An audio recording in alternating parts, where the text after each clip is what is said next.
আজকের যে টপিকস নিয়ে আমরা ডিসকাশন করব সেই টপিকসটা হচ্ছে তিনটি বিন্দুগামী বৃত্তের সমীকরণ নির্ণয় করতে হবে।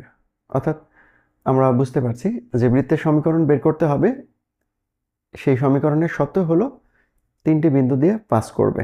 ওকে, প্রথম যে আমরা অঙ্কটা সমাধান করব সেটা হলে যে এমন একটি বৃত্তের সমীকরণ নির্ণয় করো যেটা মূল বিন্দু দিয়ে যাবে এবং এক্স অক্ষ এবং ওয়াই অক্ষের ধনাত্মক দিকে যথাক্রমে 3 এবং 5 অংশে ছেদ করে।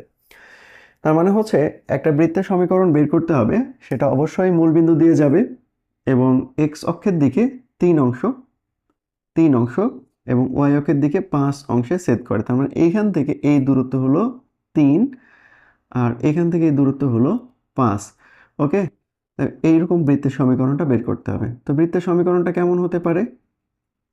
এই যে এরকম ভাবে হতে পারে। ওকে, তার মানে এই পয়েন্টটা পাওয়া যাচ্ছে 50 আর এই পয়েন্টটা পাওয়া যাচ্ছে 30, এখানে 3 ছিল। ওকে, আর মূল বিন্দু তো আমরা জানি। এখন তাহলে বৃত্তের সমীকরণটা বের করতে হবে। তার প্রশ্ন ছিল বা আজকের টপিক ছিল কিন্তু বৃত্তের উপরে 3টে পয়েন্ট থাকবে। দেখো এখানে বৃত্তের উপরে কিন্তু 3টে পয়েন্ট আছে, একটা হলো 0 0, একটা 30 আর একটা হচ্ছে 50। আর এই 3টা কন্ডিশন ব্যবহার করে আমাদের বৃত্তের সমীকরণ বের করতে হবে। তো এটা আমরা যদি ধরে নিয়ে করি, বৃত্তের যে সাধারণ ইকুয়েশন আছে সেই ইকুয়েশন ধরে নিয়ে করলে সহজ হবে। ওকে, তো আমরা বৃত্তের সমীকরণ এখানে ধরি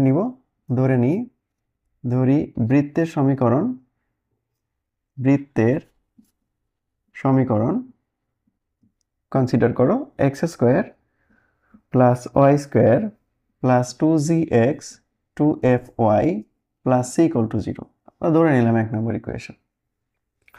এখন এই 1 নম্বর ইকুয়েশনটা কিন্তু 3টা পয়েন্ট দিয়ে যায়, যেহেতু 1 নম্বর সমীকরণ আমরা লিখব সমীকরণ 0 0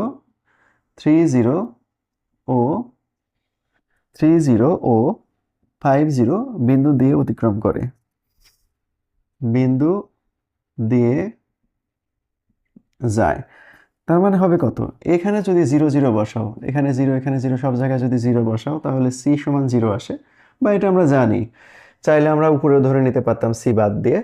দেন আমরা পরে পয়েন্ট বসাবো, এই যে 30 ও 30 বসাও x এর পরিবর্তে তাহলে হবে 9, এটা 0 হবে, এখানে বসাও প্লাস এখানে 6g প্লাস f এর এখানেও 0 হয়ে যাবে, c সমান 0, তার মানে এটাও 0। তার মানে এখানে আলটিমেট যদি ক্যালকুলেশন করতাম 6g সমান তাহলে আসে হচ্ছে -9। তার মানে আসছে দেখো g সমান -9/6, তার মানে -3/2 আসে। এবং আরেকটা পয়েন্ট ছিল কিন্তু এখানে, আরেকটা পয়েন্ট কি ছিল? 50। তো 50 বসাও এবার, 5 স্কোয়ার তার মানে 25 হতো, দেন 10g f 0 c ও 0, দেন এখান থেকে আমরা পাবো 10g সমান -25।